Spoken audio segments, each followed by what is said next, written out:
Xudo xohlasa mana grillni почти tayyor qilib qo'ydik. Yana bir kunlik xudo xohlasa ertaga.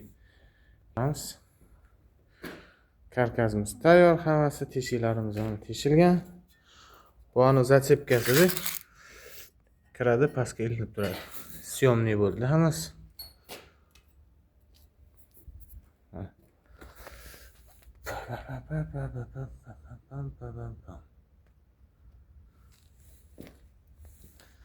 Endi bu огнеупорный kraska bilan bo'yaladi.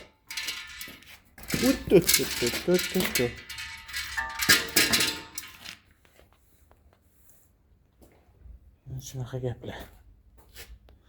Bu yoqqa setkasini terib yuborsam bo'ldi. Xudo xolasa. Ha, qorning ochdimi? Mo'ylovini kesib qo'yganini qani. Kichkina qizim mo'ylovini kesib qo'yibdi, bechorani yuribdi endi. Geldirib. Setkalariga nержавейка ishlatyapmiz.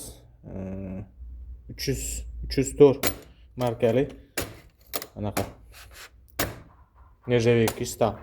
Nержавейка stal, ya'ni bu kuxinnilarga ham, ya'ni oziq-ovqat ishlatishga ham yaraydigan metal.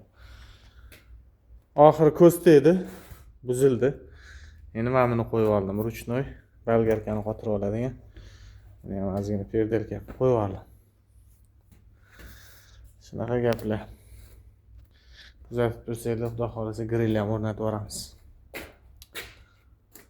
Endi ani svobodniy rejimda ishlayapman, nima mazaq. Odam ana shoshilmay ishlasa kayf qiladi-da. Akkuratni ishlaydi. Shunday gaplar.